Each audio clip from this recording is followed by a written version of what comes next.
Daddy. You do not do any more black shoe in which I have lived like a foot for 30 years, poor and white, barely daring to breathe or chew. Daddy, I have had to kill you. You died before I had time, marble heavy, a bag full of God, ghastly statue with one gray toe big as a Frisco seal, and a head in the freakish Atlantic, where it pours bean green over blue in the waters off beautiful Norfolk. I used to pray to recover you, ach du, in the German tongue in the Polish town, scraped flat by the roller of wars, wars, wars. But the name of the town is common.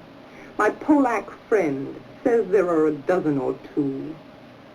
So I never could tell where you put your foot, your root. I never could talk to you. The tongue stuck in my jaw. It's stuck in a barbed wire snare. Ich. I could hardly speak. I thought every German was you. And the language obscene, an engine, chucking me off like a Jew to Dachau, Auschwitz, Belsen. I began to talk like a Jew. I think I may well be a Jew. The snows of the Tyrol, the clear beer of Vienna, are not very pure or true. With my gypsy ancestress and my weird luck, and my Tarok pack I may be a bit of a Jew. I have always been scared of you, with your Luftwaffe, your gobble,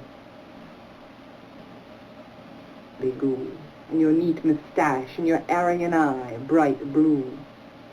Panzerman, oh you, not God but a swastika, so black no sky could squeak through. Every woman adores a fascist, the boot in the face, the brute heart of a brute like you. You stand at the blackboard, Daddy, in the picture I have of you, a cleft in your chin instead of your foot. But no less a devil for that, no, not any less the black man who bit my pretty red heart in two. I was 10 when they buried you. At 20 I tried to die and get back to you. I thought even the bones would do.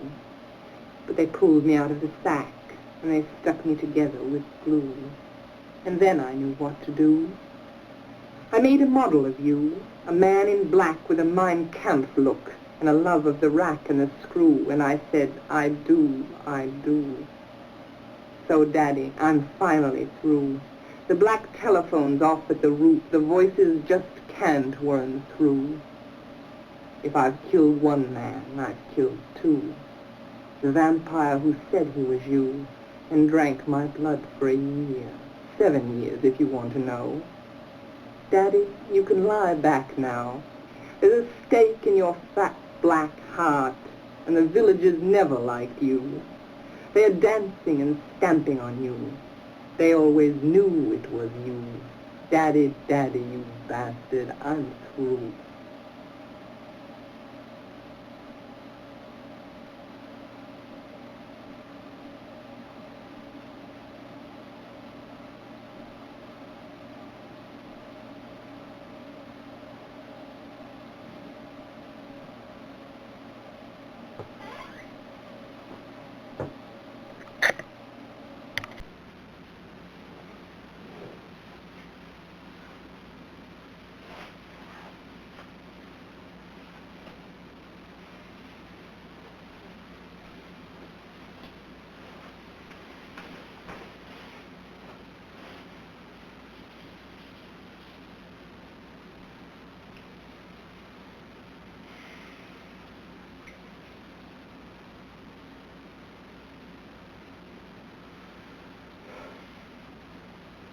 Okay, I'm a little older.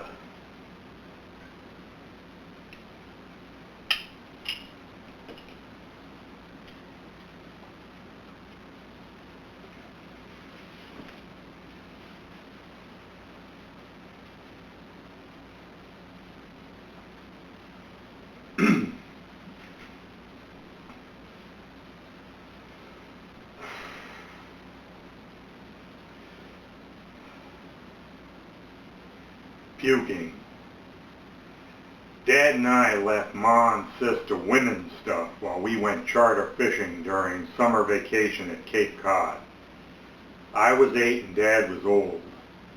Our boat was big and Dad told me it was equipped with fish tricking tools. We were each given poles and mine was as long as Dad's. We left land and soon came upon high seas. The up and down motion first felt like that of a neat roller coaster. After a while, as the rolling wouldn't knock it off, I began to feel my stomach squished like it was filled with mayonnaise. Finally, someone else spit up over the edge of the boat. The sight, in turn, caused others and me to also begin puking into the water and upon the boat deck. Dad said nothing for once. Maybe an hour later, with almost every belly emptied, Dad said that he had to take a leak. In the cabin before reaching the toilet, I saw him puke on the floor. If he didn't see me watching him, he said nothing of his leak when returning, but his breath, like everyone else's, smelled like sour porridge. As it seemed the boat would not turn around until fishing had been done as agreed, I decided to puke as needed between fish caught. Dead, little, stinky fish were given to us for baiting hooks, and lines were then dropped. Like promised, guys began yanking large catches in towards the boat, while crew members gaffed the fish with long spears to bring them aboard. During the next 2 hours, many fish were caught, with some, including a whopper, by Dad. I had done a lot of puking and waiting without luck. Dad said, "Bri, I think they gave you a bad pole. Let's switch for a while." As soon as I got his into my hands, I felt a steady jerking on the line. "Got one," I shouted. While reeling it in, I could tell his surprise was fake to make me feel better. For that, I decided never to ask Dad about his leak to make him feel better. Albert M. Spellman, Dad, 1927 to 1992.